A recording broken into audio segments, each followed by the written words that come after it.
Hello friends, welcome back to the central digital school. So guys, पिछले lecture में हमने एक एसएलएम का प्रॉब्लम देखा। इस लेक्चर में हम डब्ल्यूडीवी का प्रॉब्लम देखेंगे, रिटन डाउन वैल्यू मेथड। ये मैं क्वेश्चन जो लिखा है मैंने पेज नंबर 15.45 पे मिल जाएगा आपको। क्वेश्चन नंबर 16, एक बॉयलर है जो फॉरेन से परचेस किया गया है। अब इसकी कॉस्ट 10,000 रुपये दे रखी है, लेकिन मैं आपको बता देना चाहता हूं कि जो परचेस प्राइस होती है उसमें क्या क्या चीज़ें ऐड होंगी। उसमें वो सारी चीज़ें ऐड होंगी जब तक कि एसेट आपकी रेडी टू यूज नहीं हो जाती। रेडी टू यूज का मतलब खरीद ली, खरीदने से थोड़ी कोई काम बना, लेके आए।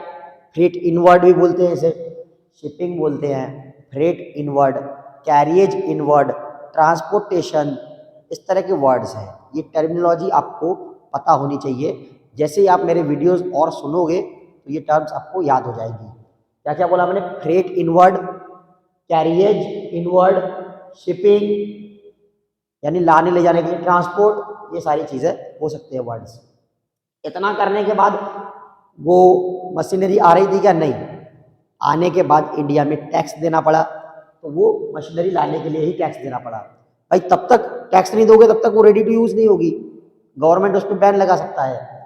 ड्यूटी, इंपोर्ट ड्यूटी पे करनी पड़ेगी। एक्सपेंसेस और इंस्टॉलेशन, इंस्टॉल तो करनी पड़ेगी मशीन, तभी तो रेडी टू यूज़ होगी।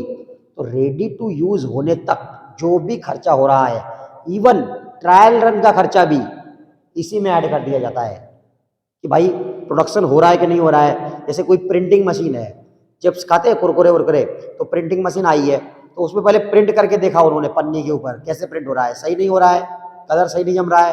तो वो जो भी कॉस्ट लगेगा मटेरियल का, फर्स्ट जब तक वो रेडी टू यूज़ नहीं हो जाती, ट्रायल रन भी चल रहे हैं, उसका कॉस्ट भी इसी में जोड़ा जाता है, ट्रायल रन का भी। ठीक है, और कोई क्वेश्चन आएगा तो हम बताएंगे।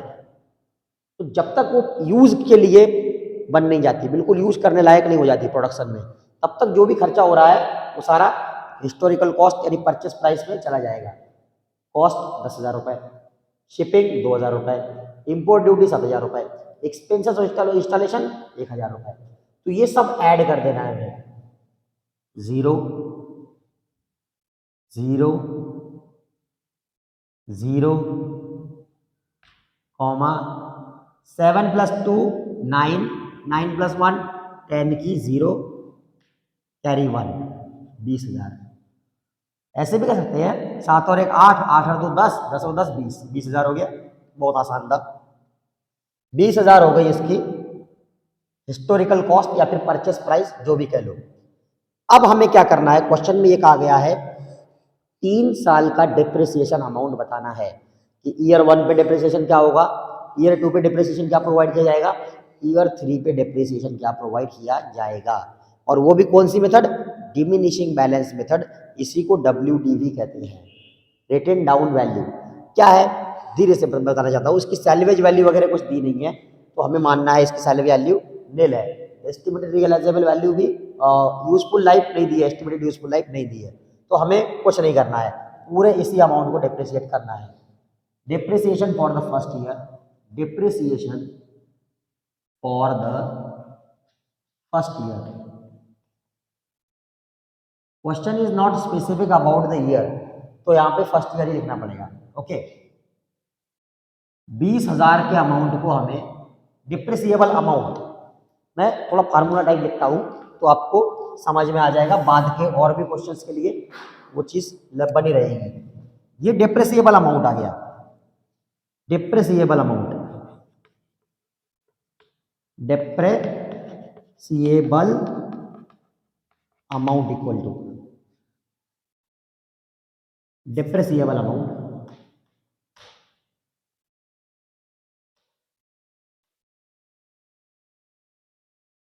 Into rate of depreciation, rate of depreciation equal to क्या हो जाएगा? डिप्रिसिएशन। तो डिप्रिसिएबल अमाउंट क्या था? 20,000 रुपए। रेट ऑफ डिप्रिसिएशन 10%, 10%, जीरो से जीरो कैंसिल, जीरो से ये जीरो कैंसिल, तो अमाउंट क्या आया 2000 रुपीज, रुपीज 2000।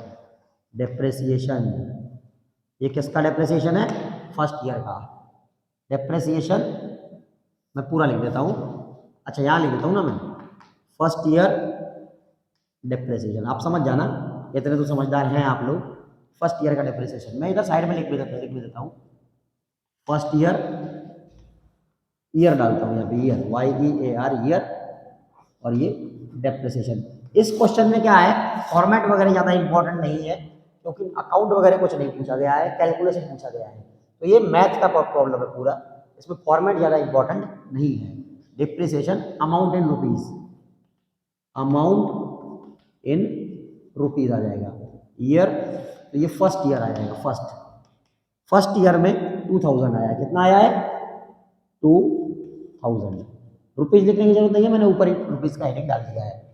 इसके बाद हम कैलकुलेट करेंगे सेकंड ईयर के लिए, उसके बाद कैलकुलेट करेंगे थर्ड ईयर के लिए, ठीक है।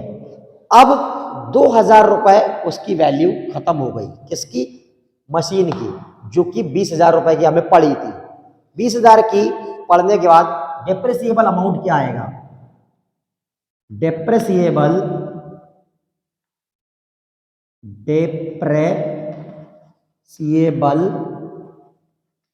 अमाउंट इक्वल टू, ये क्या होता है, जो उसकी कॉस्ट होती है ओपनिंग बैलेंस माइनस डेप्रिसिएशन।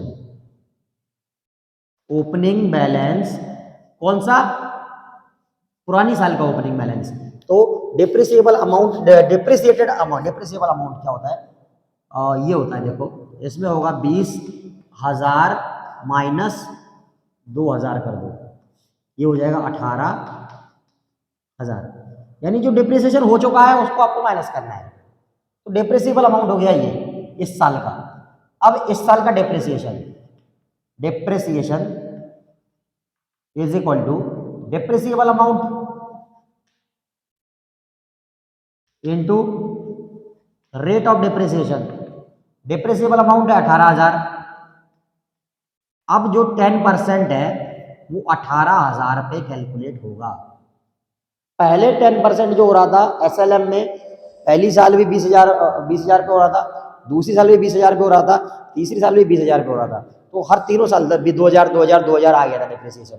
इसमें पहली साल पे 20,000 पे होगा, दूसरी साल में 18,000 पे होगा, और तीसरी साल में हम बताएंगे कितने पे होगा। जो डेप्रिसिएशन आएगा वो 18 में से माइनस करना होगा।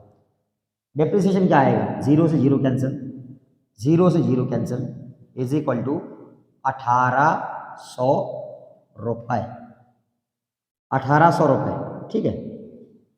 ये आ गया दूसरी साल का डेप्रिसिएशन, मैं यहां लिख देता हूं 1800। अब तीसरी साल में अमाउंट क्या आएगा, डेप्रिसिएबल अमाउंट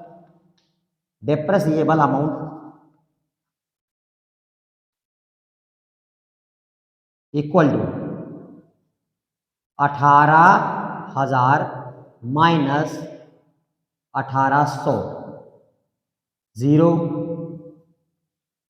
जीरो, 10 में से 8 गए, 2 बचे, एक इधर चला गया था, 7 में से 1 गए, 6 बचे, 16,200, 17 18, ठीक है, 16,200, ये आया डेप्रिसिएबल अमाउंट।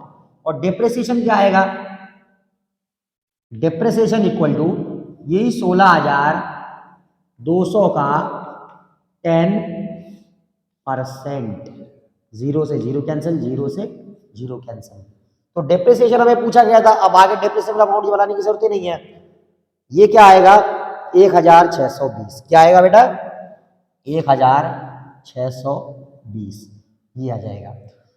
पहली साल डेप्रिसिएबल अमाउंट था 20,000 रुपए, जिसपे हमने 10% कैलकुलेट किए, 2,000 आ गया, 2,000 वैल्यू इसकी डिमिनिश हो गई, 2,000 वैल्यू डिमिनिश हो गई मतलब खत्म हो गई, तो कितनी बची वैल्यू 18,000। दूसरी साल हमने 18,000 पे 10% कैलकुलेट किया 1800। तीसरी साल क्या है 1800 डिमिनिश हो गई, कितने में से 18,000 में से 1800, 18,000 में से 1800 डिमिनिश हो गई, 16,200 बची। तो 16,200 का 10% कैलकुलेट किया, ये आया आपका आंसर। आंसर एक बार हम चेक कर लेते हैं ताकि कोई कंफ्यूजन ना रहे। 16वां क्वेश्चन था, पेज नंबर, ये सही है बिल्कुल। पहली साल में 2000, वेरी करेक्ट। दूसरी साल में 1800, सही है। तीसरी साल में 1620। तो देखो बेटा, आज के 2 क्वेश्चन हो चुके हैं। हम रोज बड़े बड़े क्वेश्चन हैं, 2-2 क्वेश्चन हम रोज करेंगे। रोज अगर 2-2 क्वेश्चन हम सीखेंगे किसी भी टॉपिक में, 2 क्वेश्चन मैं से कहूँगा, 2 क्वेश्चन आपको अपनी तरफ से करने हैं। नहीं आए तो मुझे कमेंट बॉक्स में बताना है कि सर ये क्वेश्चन नहीं आया, ये क्वेश्चन समझाओ, तो मैं वो स्पेसिफिक क्वेश्चन आपको समझाऊंगा। वो मेरी जिम्मेदारी बनती है, मैं आपको समझाऊंगा। ठीक है, रोज अगर आप 4 क्वेश्चन कर रहे हैं इस बड़े टॉपिक से, तो आपका कोई भी आगे भविष्य में आप बड़े चार्टर्ड अकाउंटेंट बनने जा रहे हैं, इस बात की मैं गारंटी दे सकता हूँ आपको। धन्यवाद।